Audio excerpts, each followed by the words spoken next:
Everyone, and welcome to week 2 of Art 160. We are on lesson 2 this week over here. Every Sunday you can read exactly what the lessons will be for this week. So this week we are in Introduction to your DSLR camera and Intro to Manual Mode. So this week, starting today, you will be doing the Learn section of lesson 2. So once you have gone through the introduction to your DSLR camera, then head to the Intro to Manual Mode. And that's what I'm going to do this video on today. It's a quick 4-step guide to using manual mode. It is just meant to be supplemental. It is not meant to take place of anything in the Learn section. So still watch all the Learn videos and take a lot of time in that Learn section. But this is just a little sheet that I put together to hopefully make things easier as you get started in manual mode. And I will include this as a PDF download in the announcement section. All right, so step 1, set your shutter speed. The slower the shutter speed, the blurrier the images. This works best with a tripod. I wanted to show you an example of a slow shutter speed image. This is an image that one of my past students took. I thought he did an amazing job. Obviously, this was taken using a tripod because you can't hold that still at a slow shutter speed. This was taken at 2 seconds. So to our eye, 2 seconds is super fast. But to the camera, 2 seconds makes a huge difference. So you see all these trails of lights. It's a really cool image using a slow shutter speed. When you are using a slow shutter speed, you should always be using a tripod or having your camera set up on a timer while it is propped up on something. It's almost impossible to get a really cool outcome with a slow shutter speed image holding it in your hand. All right, fast shutter speed means it will freeze motion, and this works best for action shots or sports shots or kids. If you're taking pictures of kids, you will need a faster shutter speed. I don't ever want to see you guys turning in work that is taken at less than 1/80th of a second when you're trying to photograph a person. My husband is able to take a crisp image at 1/60th of a second, but only about 1 in every 5 of those images turns out crisp. 1/80th of a second is very standard for getting a crisp image of a person while you're holding the camera in your hand. So just a rule of thumb, don't shoot below 1/80th of a second if you're holding the camera in your hand. If you're using a tripod, then you can go lower than that. Or you can shoot at a longer exposure. All right, some questions to ask yourself when you're trying to determine the shutter speed. So, am I shooting handheld? If so, I may want the shutter speed to be a little faster.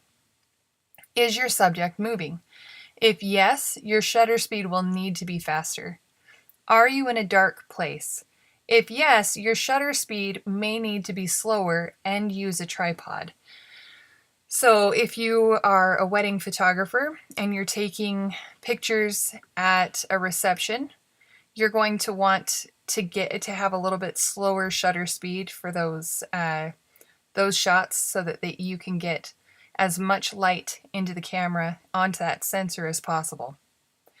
All right, step 2, adjust the aperture. Your aperture determines your depth of field. So how much of the image is actually in focus. It is also called your f-stop, and the shallower your depth of field, or a small f-stop number, means the lens is open wider and more light will come in through the lens. Now, this diagram right here gives a really good idea of what all of this means. This is f1.4.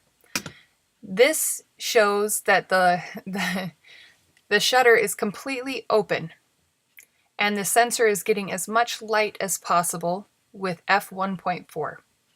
f2, f2.8, f4, f5.6, f8, f11, f6, f16. So f16 right here, you can see how small that opening is. That means that very little light is going to get into that sensor. So you want to reserve f16 for when you have a lot of light. Also, I shoot between 5.6 and f16 or 23 or whatever your lens can do, depending on the number of people in the photo. If I'm shooting a group, I am not going to want to be shooting at f1.4.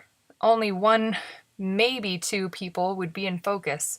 The rest would be out of focus and outside of that depth of field. F2, f2.8, these are all meant for one person or one focal point within the image. Down here, these ones are meant for more in the photo, being in focus. So ask yourself when you are trying to adjust your aperture, how many people are in the image? Is the background distracting?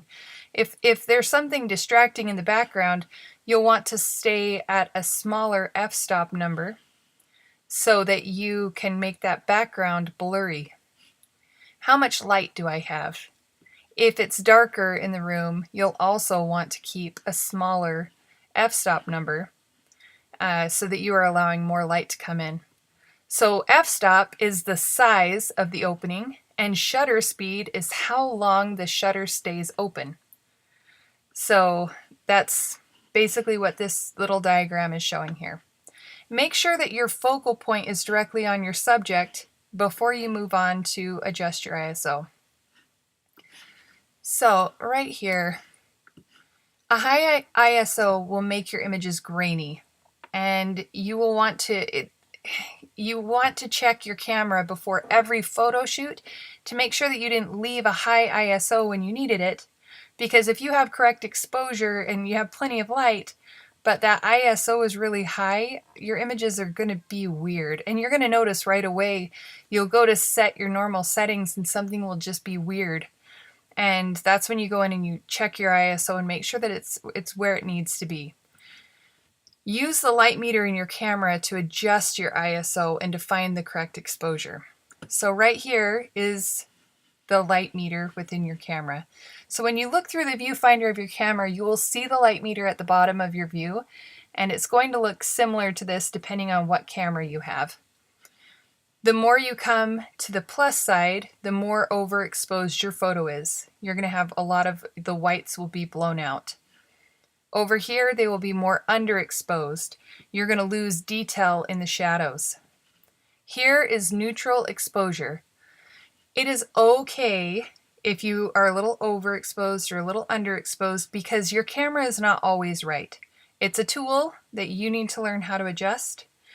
And 2 semesters ago, I had a student who her light meter was broken. And because she wasn't following these steps first, 1, 2, and 3, she was just following her light meter. She had no idea how to fix it. And I kept telling her they were all underexposed. I kept saying something is wrong with your light meter if it's showing that it's exposed correctly because all of your images are underexposed. She took it in and they did confirm that it was broken, but she could not figure out how to adjust it. So watching your light meter is important, but you need to know how to do all of these other steps before you just rely on your light meter. All right, so once you have all of these settings in place and how you want them, start shooting. And obviously, depending on how long that shoot is, the light's going to change and you're going to have to adjust these settings as you go. And that's okay. You're going to learn a lot this first time shooting manual mode, but you're going to love it. Your assignment for next Monday, I do expect all of the images to be taken at one location, showing different angles to tell a story. I don't need you going all over town to take the pictures. It just needs to be in one location. Get creative and tell me a story with your images. Don't get weirded out by that or spend too much time overthinking it. This is art. I want to see what you guys can come up with, and I'm really excited to see next week. So good luck this week and enjoy using manual mode. It is a lot of fun.